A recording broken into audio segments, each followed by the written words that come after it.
Hola, ¿qué tal amigos? Sean bienvenidos una vez más a esto que se llama Relatos de Ultratumba.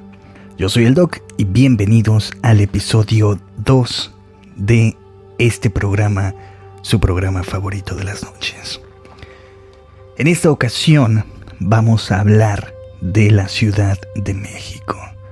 La Ciudad de México, para los que somos de provincia o solemos ser de pueblitos más pequeños, suele impresionarnos en el momento en que llegamos.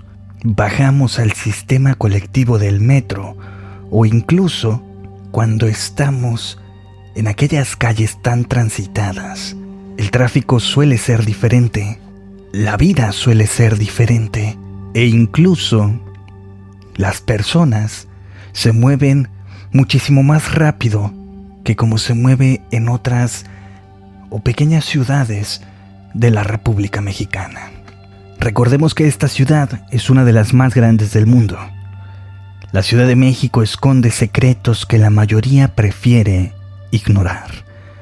Fantasmas y leyendas como el de la planchada en el Hospital Juárez, hasta los rituales que suelen llevarse a cabo en el mercado de Sonora.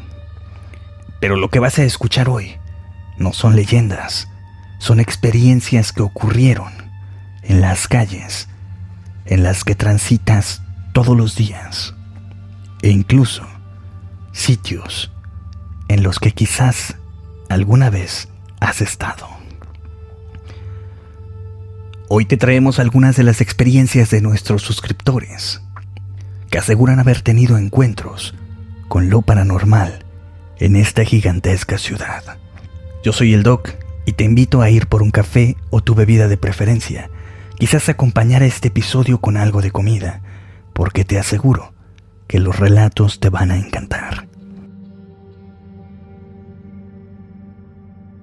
Las aplicaciones de delivery nos han ahorrado mucho tiempo e incluso nos han facilitado la vida. Pero ¿qué pasa cuando dos estatus económicos se encuentran? Uno trabaja para poder conseguir dinero y otro simplemente pide porque quiere ahorrarse mucho tiempo. La primera historia de esta noche nos la cuenta Mateo, quien por falta de recursos decidió trabajar en una de estas famosas aplicaciones. La experiencia comienza con una notificación en su celular en octubre del año 2019. El destino, una residencia en este lugar llamado Jardines del Pedregal. Esa zona donde se asienta la opulencia y donde las clases sociales contrastan de una manera bastante fuerte. La primera entrega fue bastante breve pero definitiva. Elena recibió en el portón aquel paquete. El portón de esa casa, una mansión que parecía más una fortaleza que un hogar.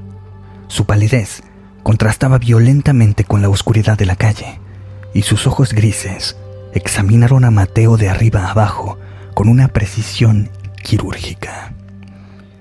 Ella pagó con una propina desorbitante y le hizo una propuesta muy inusual. Prefiero no usar la aplicación. ¿Te puedo contactar directamente? Eres rápido, discreto y te puedo dar algo de propina como en esta ocasión. Quizás te convenga más por fuera.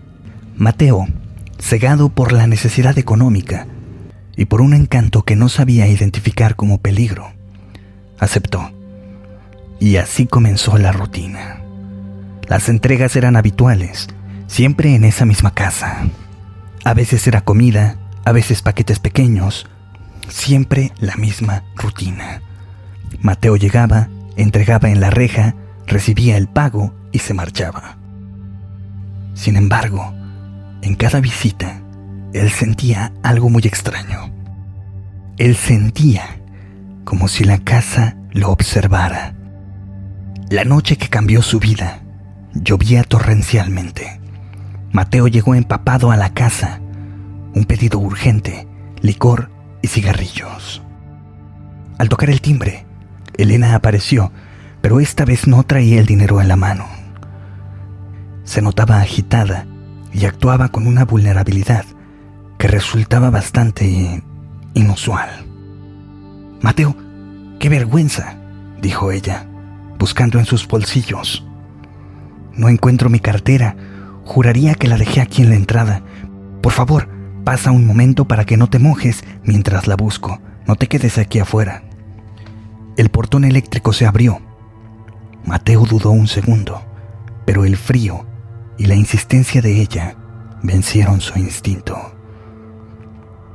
Cruzó el umbral y en cuanto entró, el portón se cerró tras de sí. La casa por dentro era un mausoleo enorme, techos altísimos, sombras alargadas y un silencio tan denso que daba miedo. Elena ya no buscaba su cartera. Se quedó parada en medio del vestíbulo, mirándolo con una sonrisa que ya no intentaba ser nada amable. Antes de que Mateo pudiera preguntar por el pago, una figura enorme emergió de las sombras. Era el padre de Elena, un hombre rubio, gigantesco, cuya presencia llenaba el espacio con una autoridad opresiva. No parecía sorprendido al ver a un repartidor mojado en su sala. Parecía haber estado esperándolo. Mateo intentó retroceder, pero se dio cuenta de que otras personas habían salido de las habitaciones contiguas. Hombres y mujeres, por igual, vestidos con ropa formal, sosteniendo copas, y lo observaban con la curiosidad fría de quien mira a un animal que pronto será sacrificado. No fue empujado con violencia física, pero sí por una presión psicológica. Mateo fue conducido hacia una puerta oculta bajo la escalera principal. Bajaron a un sótano que olía a tierra húmeda y cera quemada. El lugar estaba iluminado únicamente por cientos de veladoras. En el centro, dominando el espacio, se alzaba una abominación, una estatua de piedra maciza del demonio Asmodeo, el demonio de la lujuria. La figura, de proporciones grotescas y un realismo atroz, parecía presidir aquella congregación subterránea. Colocaron a Mateo frente a aquella estatua y el padre comenzó a recitar palabras en un tono gutural. Mientras el aire se cargaba de electricidad estática, Mateo estaba paralizado por el terror. De pronto, un sonido de roca molida rompió con aquel silencio. La estatua, un bloque inerte de toneladas de peso, se movió ante los ojos de todos. El torso de Asmodeo giró 90 grados hacia la derecha, apartando su rostro de piedra. Había rechazado aquella ofrenda viva. El silencio que se sintió fue absoluto. La decepción en el rostro de Elena fue inmediata y terrible. Su máscara cayó, revelando ahora un desprecio absoluto. «Vete», le ordenó ella con un asco discriminatorio. «Él ya no te quiere». Mateo corrió escaleras arriba, atravesando la sala y saliendo al jardín delantero.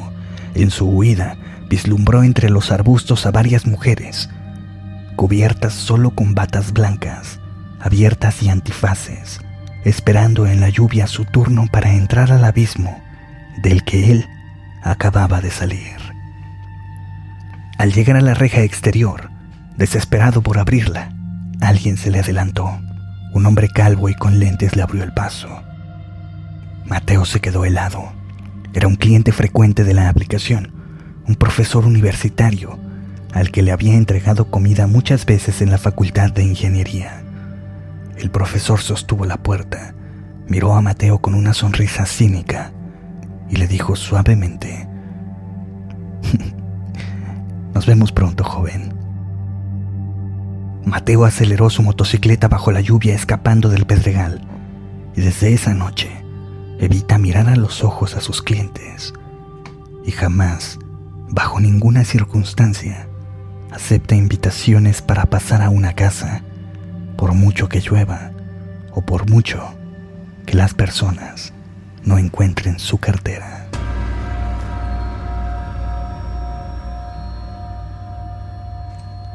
La Ciudad de México se erige sobre capas de historia, pero también sobre capas de lo que fue una civilización antigua.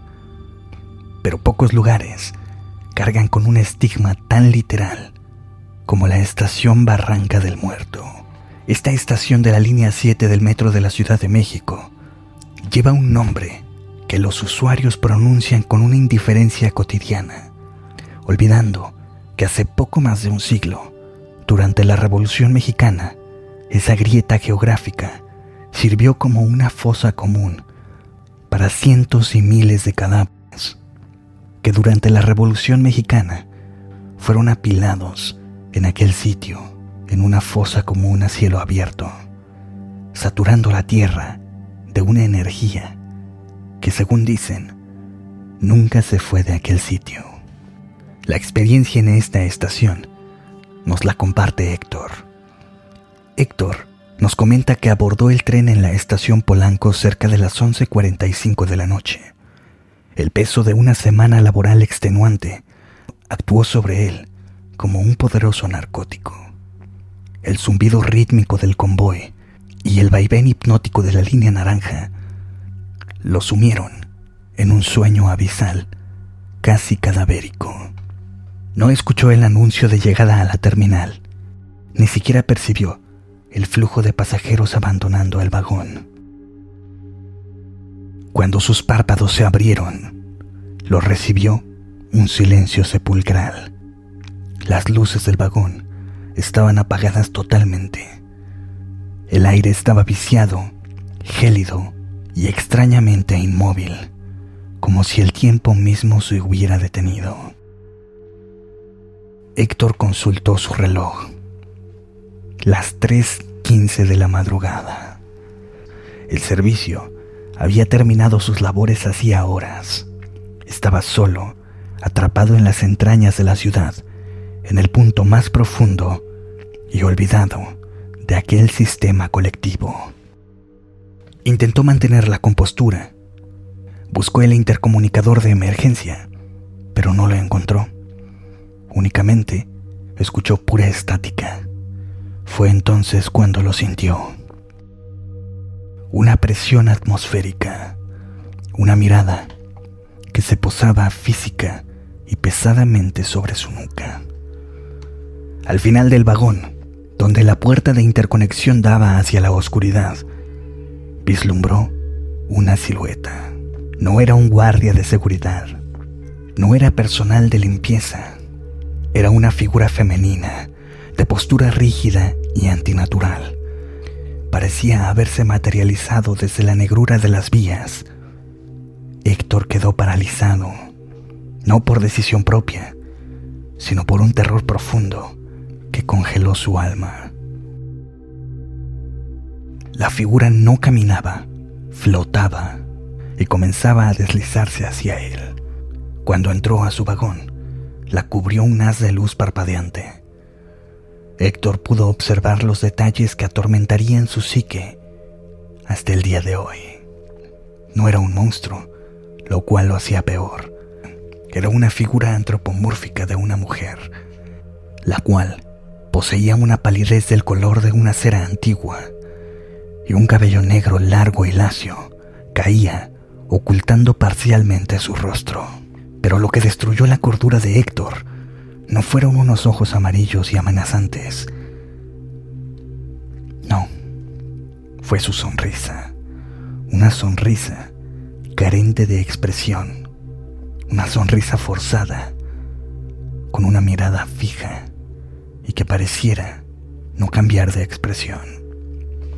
En lugar de ojos, tenía dos cuencas vacías, grandes y fijas en un punto inexistente detrás de él. Pero lo más grotesco, como ya lo mencioné, era su boca. Una sonrisa totalmente aterradora que se extendía mucho más allá de lo anatómicamente posible.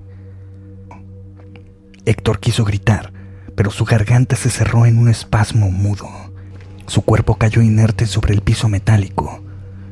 Horas después, despertó bajo las luces blancas de un hospital. Unas personas lo habían encontrado horas después, durante una inspección de mantenimiento previa al inicio del sistema matutino. El diagnóstico oficial fue irrevocable: lipotimia por estrés severo y deshidratación.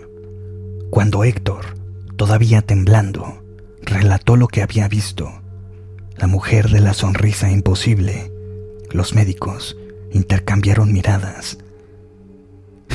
Soltaron una risa que ni siquiera intentaron disimular. Un psiquiatra llegó al sitio y sugirió que quizás fue una pareidolia severa o una alucinación hipnagógica, producto del encierro y de la sugestión. Nadie le creyó, o al menos eso creía. Un enfermero mayor se le acercó discretamente antes de darle de alta. Con voz baja y grave le confirmó: no era un caso aislado. A lo largo de las décadas, varios trabajadores nocturnos y pasajeros del metro habían llegado a urgencias describiendo a la misma mujer, la mujer sonriente del metro, así le llamaban, o simplemente la mujer sonriente, una entidad que, según las leyendas subterráneas, no busca sangre, sino una compañía eterna.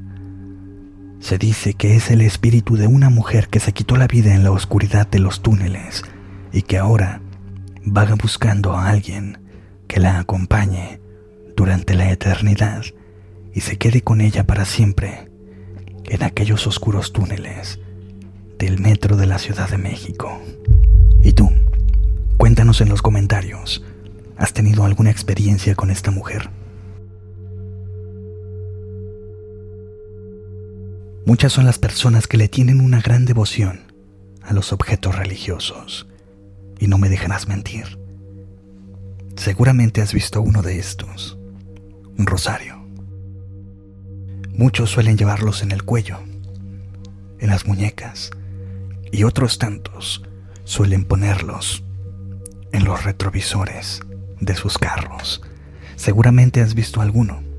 Muchos dicen que no deberíamos tenerle fe a estos objetos religiosos. Pero esto fue lo que quizás salvó la vida de los protagonistas de la siguiente historia. Son miles los foráneos que salen de su ciudad natal para estudiar en la gran urbe, pues es la sede de varias de las universidades más prestigiosas del país.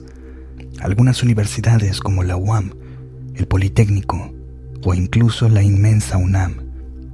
Estas son algunas de ellas. Y los trayectos de provincia a la ciudad suelen ser muy peligrosos, más que nada por las carreteras, ya que circulan infinidad de camiones con cargas muy pesadas o materiales peligrosos. Pero aparte de esto, a veces el clima tampoco ayuda. Para Paco, Rafa y Pedro, la autopista México-Cuernavaca no era un simple trayecto de asfalto, no. Era un ritual dominical. Cada semana se reunían para viajar juntos y poder dividir los gastos del combustible entre ellos, y solían dejar su casa los sábados o domingos, abandonando la calidez del hogar en Morelos y cursar la semana académica en la Ciudad de México, donde compartían la renta de un pequeño departamento. Sin embargo, un día de octubre, el destino conspiró para romper con su rutina. El infortunio comenzó apenas pasando la curva de la Pera. Un estruendo seco anunció el reventón de un neumático trasero. No fue una ponchadura ordinaria. El caucho se desgarró con violencia, obligándolos a orillarse en un tramo oscuro y hostil. La reparación, que debía ser breve, se transformó en una penitencia de 2 horas.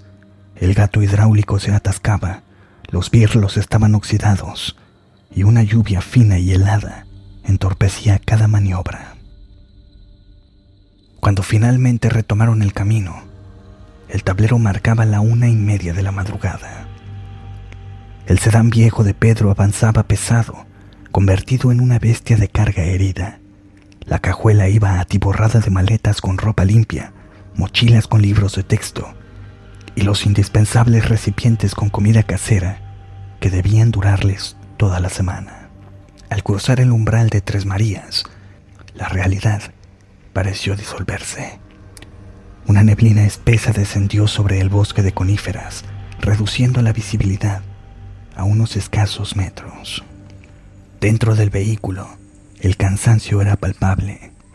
Pedro conducía con los nudillos blancos aferrados al volante. Paco, en el asiento del copiloto, vigilaba los indicadores del tablero, y Rafa dormitaba en el asiento trasero, encajonado entre maletas y bolsas de dormir. Pero fue en un tramo recto, donde los pinos se ciernen sobre la carretera como centinelas gigantes, cuando la temperatura descendió abruptamente. Los cristales se empañaron desde adentro, como si el coche hubiese exhalado un suspiro de miedo. A unos 50 metros, inmóvil, se perfilaba una silueta. Era una mujer. Su vestido, de un blanco ensangrentado y sucio, contrastaba con la negrura absoluta del entorno. No hacía señales, no pedía ayuda, permanecía estática y parada como una escultura funeraria, abandonada a la intemperie. Al pasar junto a ella, sintieron un escalofrío inmenso. La mujer giró el cuello observándolos fijamente, con una lentitud mecánica y aterradora, antinatural, siguiendo el movimiento del coche. Sus ojos, negros y carentes de vida, se clavaron en los de Pedro a través del cristal. Eso no era una mirada humana. Desde el asiento trasero, Rafa se giró hacia el medallón y gritó. Pedro, presa del terror, hundió el pie en el acelerador, pero el coche, lastrado por el peso excesivo del equipaje y la comida, respondió con torpeza. La velocidad y el miedo resultaron en una combinación fatal. Al intentar tomar una curva, las llantas traseras perdieron adherencia sobre el asfalto y el vehículo derrapó violentamente. El sonido del metal retorciéndose y el sonido de los cristales estallando llenó la noche, mientras el auto impactaba contra la barrera de contención metálica, arrancándola de golpe. El mundo giró y luego se detuvo en un silencio sepulcral. El coche no cayó, pero tampoco quedó en la carretera. Quedó suspendido en un equilibrio imposible. La mitad delantera, con el motor y los pasajeros, colgaba sobre el abismo de la barranca. Irónicamente, el peso muerto de las maletas y la despensa en la cajuela actuó como un contrapeso precario, manteniéndolos anclados al borde de aquel precipicio. Atrapados entre los fierros y escuchando el crujido amenazante del chasis, que atentaba a conceder en cualquier segundo, los tres jóvenes esperaban el final. Sin embargo, unas luces rompieron la oscuridad. Unos transportistas que viajaban detrás habían presenciado el accidente y detuvieron sus unidades, iluminando la escena y llamando a los servicios de emergencia. Mientras esperaban el rescate, con la respiración contenida, Paco alzó la vista y el parabrisas había desaparecido, dejando una vista impactante hacia la caída mortal de cientos de metros. Pero allí, enganchado en lo que quedaba del espejo retrovisor, oscilaba suavemente un objeto. Un rosario de San Benito, que curiosamente su madre, con mucha devoción, lo había puesto ahí y le había pedido a aquel santo que cuidara la vida de su hijo mientras manejara aquel automóvil. La mujer de blanco había desaparecido. El rescate fue arduo. Los bomberos tuvieron que asegurar el vehículo con cables de acero antes de extraer a los estudiantes. Ya a salvo en la ambulancia, el jefe de la cuadrilla se les acercó, sosteniendo aquel rosario que había recuperado del interior del auto destrozado. Miró a los jóvenes y luego al coche y les dijo: tengan, lo que acaba de pasar es un milagro y por favor no vuelvan a transitar en esta carretera por las noches. Puede que en la siguiente no la vuelvan a contar. Paco, Rafa y Pedro continuaron con sus vidas y terminaron sus carreras. Pero aquella noche marcó un antes y un después. Nunca volvieron a viajar de madrugada, pues saben que en las carreteras, por las noches, hay un espectro aterrador de una mujer de blanco que acecha en las curvas. Hemos llegado al final de este segundo episodio de Relatos de Ultratumba. Si el video te gustó y te gustaría seguir viendo más de este tipo de contenido, más de este tipo de relatos, por favor, háznoslo saber aquí abajo en los comentarios. También, si quieres compartir tu experiencia, puedes dejárnoslas ahí y con mucho gusto la compartiremos en un episodio próximo. Sin más que agregar en este episodio, por si no lo sabes, yo soy el Doc y te deseo una escalofriante noche.